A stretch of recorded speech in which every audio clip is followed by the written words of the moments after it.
kaeling rumingkang di bumi alam namun kasasalam teh nafsu nu mata kaduhu badan anu katon Tuhan.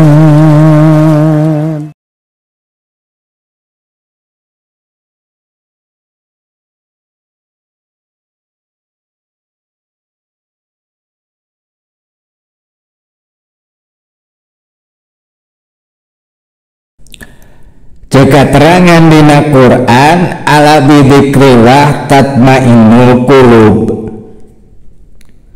Kanyahokeun ku anjeun yen dikir ka Gusti Allah teh matak mentremkeun hate. Tapi dina kahirupan di zaman orang ayeuna loba jalma nu bertanya-tanya Koeng jadi kirmah dikir tapi naha teu karasa tentrem kana hate. Sok aya nu kitu. Fakam min dzakarin layat main. Loba jalma anu mari gawe dikir tapi tinggal datangkeun katentreman kana hatena. Ari dikir mah osok, ari dikir mah rajin. Aya nu dikirna make asmaul husna, aya nu dikirna make ayat Quran, aya nu dikirna make rotib, aya nu make hijib jeung sejen-sejena. Zikirna lain sakali dua kali tapi unggal poe. Aya nu zikirna di antara maghrib jeung isya, aya nu di tengah peuting, aya nu janari, aya nu ti subuh nepi ka isyraq atawa nepi ka duha jeung saterusna. Ijazah ti ustad anu geus dilakonan, ijazah ti ajengan itu geus dipigawe, ijazah ti kiai eta ti abah anu jeung sajabana geus dilakonan. Tapi eueuh karasana ieu hate angger wae teu karasa tenang, teu karasa tentrem. Nya naon atuh masalahna? Nya naon atuh sababna? Tuluy jeung kateranganana, ari ceuk kateranganana mah dikir teh nentremkeun hate, tapi dina kanyataanana nu terjadi ka kuring mah dikir teh teu nentremkeun hate. Falailata lidzalik ila li adami safa'il qalbihi minal awsofi damimah wa adami tisati qalbihi bisifatil hamidah. Lamun terjadi kenyataan anu saperti kitu teh eta teh disababkeun hatena teu bersih tina sifat-sifat tercela jeung hatena teu dihiasi, teu didangdanan ku sifat-sifat anu terpuji. Jadi dikir nu dipigawe ku hiji jalma moal ngondang kana datangna katengtreman kana hatena, salila hate eta jalma teu dibersihan tina sifat-sifat tercela jeung teu didangdanan ku sifat-sifat anu terpuji. Artina salila masih kene loba kagorengan mancik dina hatena jeung salila hatena can dipinuhan ku sifat-sifat anu terpuji, mangka zikirna eta jalma teh moal ngahasilkeun katentreman kana hatena. Kitu. Ta eta hal kahiji nu kudu dikanyahokeun ku jalma-jalma anu dalikir. Salian ti kitu hal nu kadua anu kudu dikanyahokeun ari tentremna hate dina dikir eta teh kaasup kana madad ilahi. Ari madad ilahi teh nyaeta bantuan atawa karunia ti Gusti Allah. Contohna saperti tadi tentremna hate dina dikir eta kaasup madad ilahi. Contohna deui khusyukna ujang dina salat eta oge kaasup madad ilahi. Jadi nu ngaran-ngaran madad ilahi urudul amdad minallahi ta'ala ala abdihi, nyaeta dipaparinkeunana bantuan ti Gusti Allah ka hambana.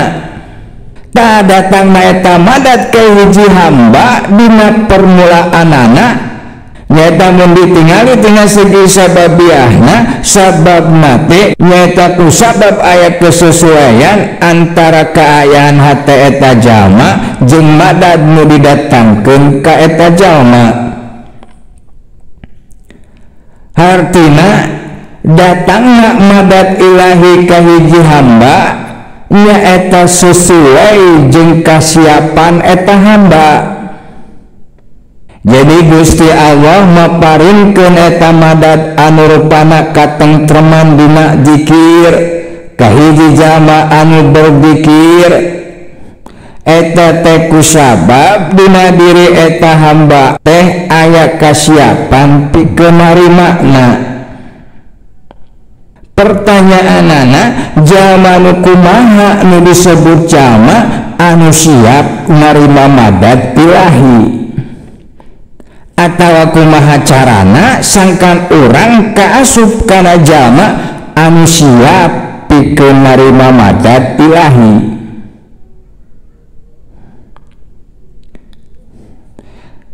Baik-baik anu tadi urudul amdad minallahi ta'ala ala abdihi bitahliyati qalbihi wa tathhirihi anil sifatil majmumah wa tahliyatihi bisifatil mahmudah. Mimiti datangna madad ilahi ka hiji hamba nyaeta kumaha bersihkeun hate tina sifat-sifat tercela, sanggeusna dibersihan tina sifat-sifat tercela tuluy dihiasi ku sifat-sifat terpuji.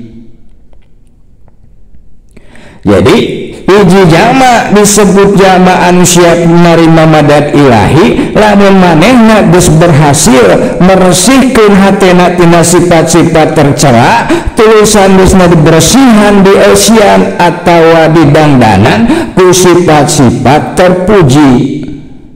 Artina saha wae jalmana nu daek migawe zikir tapi teu daek meresihan hatena tina sifat-sifat anu dicela ku hukum Allah, mangka eta jalma teh disebut jalma anu teu siap pikeun nampa madad ilahi. Jadi madad ilahi teh saperti nu rupana berupa katentreman hate teh eta teh loyona nyaeta jeung jalma-jalma anu dzikir anu dina dzikirna dina kaayaan hate anu bersih tina sifat-sifat tercela jeung dina kaayaan hate anu penuh ku sifat-sifat terpuji. Gitu kardi ayeuna naon rupana sifat-sifat tercela anu kudu dipikeun tina hate supaya aya kacocokan antara hate urang jeung madad ilahi. Wa sifatul majmumah al-mani'atu li wurudil amdad kal kibri wal hubbud dunya wal hakud. Ari sifat-sifat majmumah anu teu cocok atawa anu teu frekuensi jeung madad ilahi, contohna saperti al-kibri. Ari al-kibri nyaeta sifat sombong. Ari nu kaasup sifat sombong contohna saperti nolak kana kebenaran jeung sok ngarendahkeun kapapada manusia.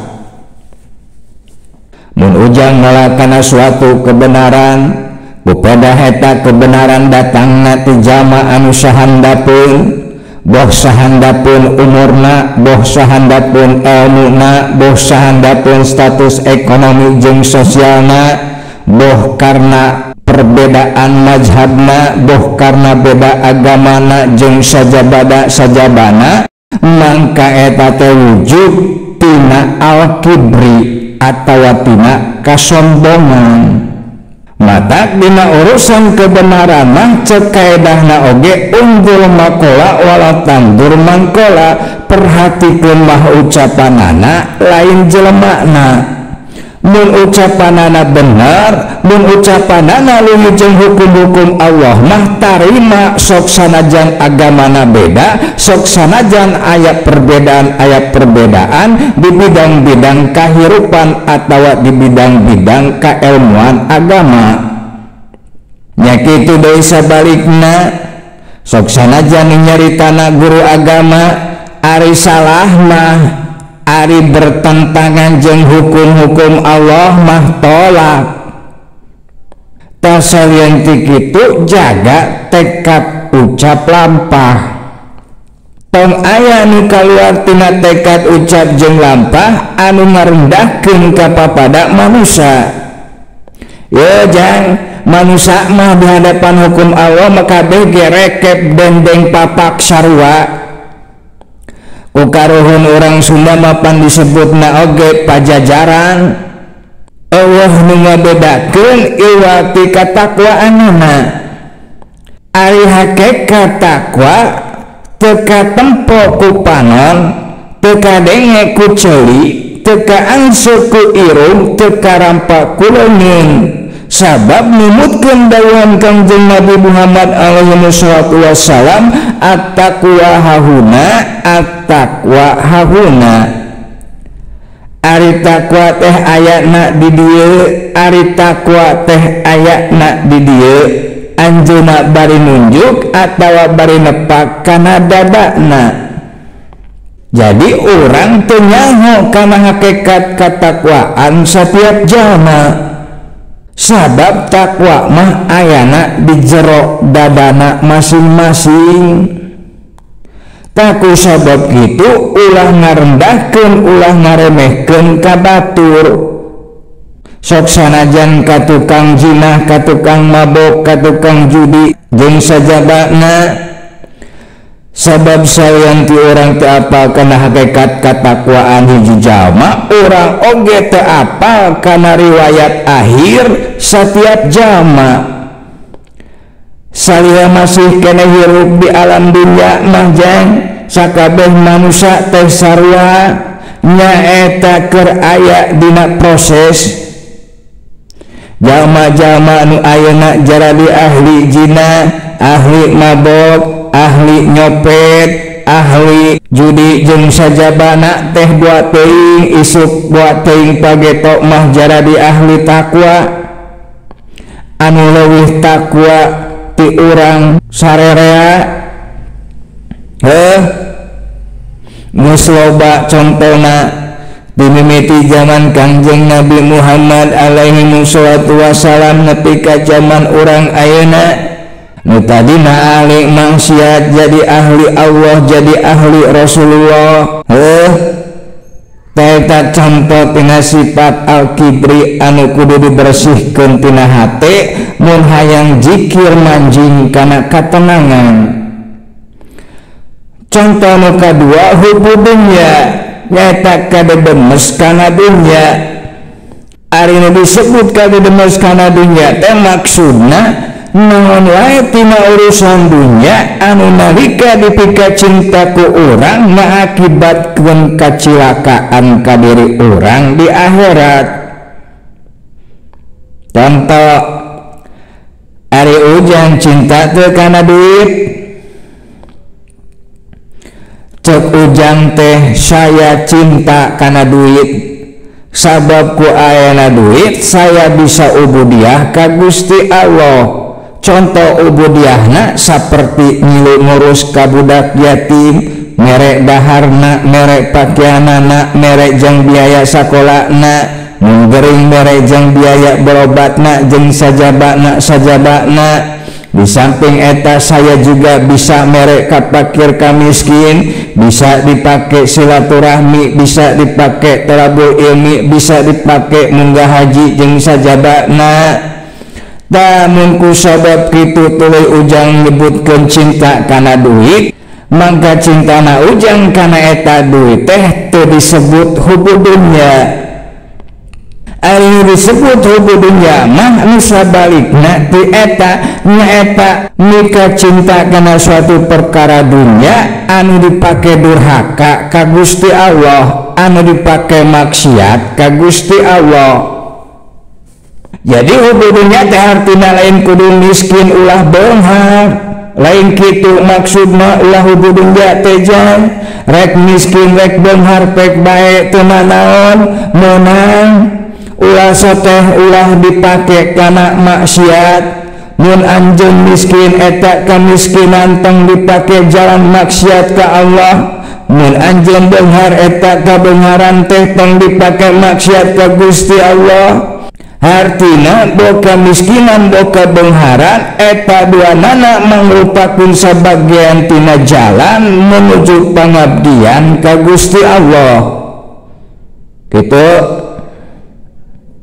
Contoh nu katilu hakut. Aya teh nyaeta sifat dendam. Jadi bersihan hati tina sifat dendam, ulah aya dendam ka sasaha. Mun batur aya salah ka urang gerah hampura ngahampurana karena iman ka Gusti Allah. Sabab dawuhan Kanjeng Nabi alaihi wasallam, al mukmin laisa bihaqud.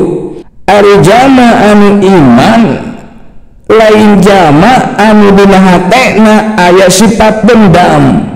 Itu jeung reare deui contoh nu sajena saperti ujub, tong ngarasa leuwih mulia ti batur, ria tong hayang ka alam ku manusia, hasud tong ngewa ka batur ku pedah batur meunang kanikmatan leuwih ti urang, sum'ah tong ngumbar kana amal saleh anu geus dipigawe ku urang sorangan, boh ku cara dicarita-caritakeun ka batur, boh ku cara nu sejen-sejena amal saleh nu geus dipigawe ku urang eta kaasup kana bagian tina perkara anu leuwih aman dirusyahkeun.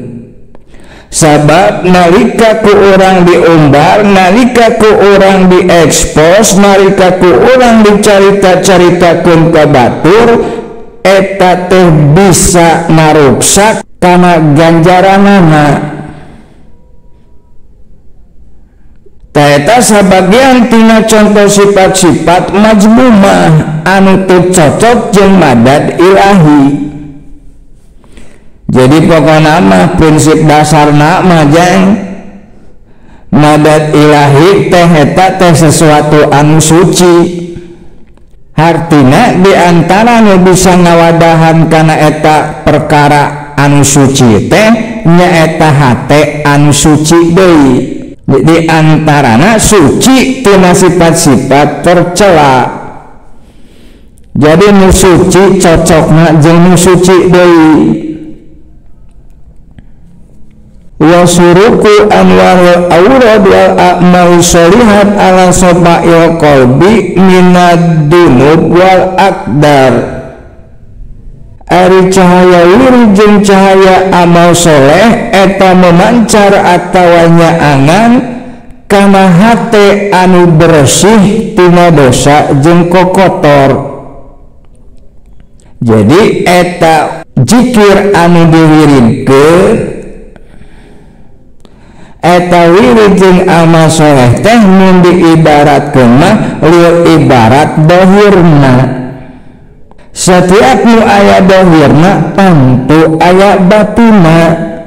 Ari batina wirid jeung amal soleh diantarana nyaeta berupa cahaya. Ta eta cahaya gede letikna atawa kadar hurungna atawa intensitasna eta cahaya teh sesuai jeung kadar kebersihan hatena. Hartina makin bersih hatena mangka hurungna oge makin caang. Nya kitu deui sabalikna makin kotor hatena mangka hurungna oge makin redup. Jadi tina wirid teh terbit cahaya. tasakumaha caangna eta cahaya teh gumantung kana sakumaha bersihna hate jalma anu ngawirudna. Ari nu dimaksud wirid ceka saurang Tuan Syekh Muhammad Said huwa hisatul muhaddadatul lati wajiba alaihal abdu minat ta'at wa ibadat kuiril mafrudat wa yurjimu nafsahu biha. Nyaeta suatu bagian tina perkara taat jeung ibadah anu salian tinu fardu, anu salian tinu wajib, anu ditangtukeun, boh ditangtukeun dina segi waktuna, boh ditangtukeun dina segi jenis amalanana, boh ditangtukeun dina jumlah amalanana. Ture eta amalan teh dilanggengkeun, nyaeta ditigawe secara terus menerus tanpa putus-putus. Jadi ibadah tambahan atau ibadah nawafil nyaeta anu sunah-sunah anu dipigawe secara terus menerus menurut katentuan anu geus ditangtukeun ta eta disebut wirid. Misalna ujang dikir make kalimat tasbih, tahmid, tahlil, takbir, hauqalah lobana 33 kali, waktuna diantara waktu maghrib jeung isya. Subhanallah walhamdulillah wala ilaha illallah wallahu akbar wala haula wala quwata illa billahil aliyyil azim. 23 kali setiap ba'da maghrib nepi ka isya secara terus menerus. Eta disebut wirid. Tapi lamun migawena belang betong mah, migawena kakapengan mah, eta teh can disebut wirid. Jadi disebut wirid soteh lamun dina migawena mudawamah nyata langgeng. Jika saurang Sayyid Abdullah Al-Haddad Al-Alawi rahimahullah, inna lil aurat asaron kabiro bitanwiril qalbi wa batil jawari. Saestuna ari wirid mabogaan pangaruh anu gede dina hanyaangan kana hate jeung ngajaga kana anggota badan tina tabiat maksiat. Jadi mun hayang caang hate, mun hayang anggota badan terkendali kudu daek wirid. Lamun dina urusan wirid kuncina aya dina mudawamah. Nusa etik tapi langgeng eta leuwih alus daripada nu loba tapi teu langgeng. Muncul bahasa kolotnya mah nu matuh mah osok matih taramotah heuh. Dawuhan Kangjeng Rasul alaihi wassalatu wassalam, ahabbul a'mal ilallah adwamuha wa in qala. Amal saleh nu dipika cinta munggu Allah nyata amal saleh anu langgeng sok sanajan jumlahna ngan saeutik. Matak mun dina urusan wirid Kangjeng Nabi Muhammad alaihi wassalatu wassalam parantosna dawuh hudu minal a'mal matutikun fa innallaha la yamalu hatta tamalu. Pilih ku anjeun tina suatu amalan nyaeta amalan sunnah anu sakirana anjeun bisa langgeng dina migawena. Sabab saestuna ari Gusti Allah moal eureun tina maparinkeun ka anjeun ganjaranana nepi ka anjeun sorangan anu eureun tina migawe eta amalan. Jadi lamun erek ngawiridkeun amalan sunnah, pilih mana anu bisa langgeng migawena. Dan wirid teh loba rupana heueuh. Lain maca kalimah thayyibah hungkul, lain maca asmaul husna hungkul. Sedekah anu langgeng eta oge wirid, puasa sunah anu langgeng eta oge wirid, ngaberes Quran anu langgeng eta oge wirid, salat sunah saperti tahajud, saperti salat fajar, saperti salat duha, saperti salat qobliyah jeung ba'diyah, lamun dipigawe secara langgeng eta oge wirid. Ya kitu deui tapakur anu langgeng anu matuh eta oge wirid jeung saterusna rek saeutik rek loba mun langgeng ta eta kaasup wirid. Jadi manusia mah kudu boga wirid. Sabab cek saurang Habib Abdurrahman Assegaf, man lalahu wirdun fahuwa kirdun. Sahaja manu teu boga wirid eta teh monyet.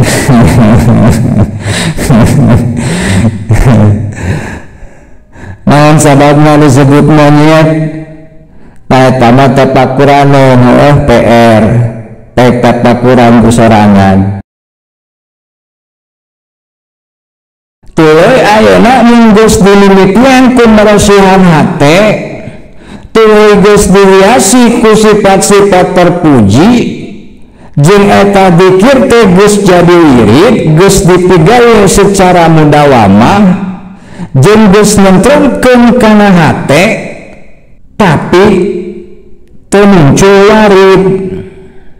Nyaeta teu muncul kaistimewaan saperti batur.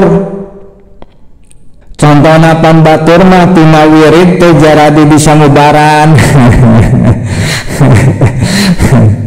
Batur mah tina wirid teh jadi bisa ningali makhluk nu gaib-gaib jeung sajabana. Nah ari kuring mah Allah kamonesan pisan ituna wirid teh teu siga batur. Batur manggus jara di dukun. Misalnya ya tong tersinggung orang mau nyaritakeun hukum dalam yang terjadi seperti itu tong leutik hate, tong jadi pikiran, tong jadi pertanyaan, tong dipersoalkeun. Jaga we ku urang eta wirid teh ulah nepi ka eureun. Jadi ente kudu nyanyahokeun, ye kanyahokeun ku ente saestuna istiqomahna ente dina eta wirid eta teh geus mangrupakeun warid kehet. Pancen tadi ari warid teh karunia Gusti Allah. Taina pikiran ku ente lamun sebelain karena warid, lamun sebelain karena karunia Gusti Allah, maka ente teh moal bisa istiqomah dina eta wirid. Jadi anu saestuna mah wiridna jeung istiqomahna anu aya dina diri anjeun teh ta eta teh jang geus mangrupakeun warid ti Gusti Allah. Ingat-ingat, eta teh geus mangrupakeun kaistimewaan ti Gusti Allah. Kaset bukti konkretna ciku ujang ayeuna emot-emot, ciku ujang ayeuna itung jumlah penduduk di kampung ujang aya sabaraha. Misalna aya 1000 urang, dosa desa, dosa RW sakumaha jumlahna teh 1000, agamana teh Islam kabeh. Tatina eta penduduk anu 1000 anu agamana Islam teh aya sabaraha urang anu istiqomah dina wirid saperti ujang? Aya teu? Dina ayana oge pasti saeutik heuh. Lamun kitu kanyataanana eta teh hartina ente teh jang geus diistimewakeun ku Gusti Allah. Buktina tina 1000 jelema ngan ujang anu dipaparinkeun wirid, ta dipaparinkeun wirid nepi ka jadi bagian tina diri ujang anu tak terpisahkan teh eta teh geus mangrupakeun warid. Sabab lamun lain karena warid Gusti Allah moal aya jalma anu bisa istiqomah dina wirid. pikiran benar. Berarti NTT geus diistimewakeun, NTT geus istimewa. Heueuh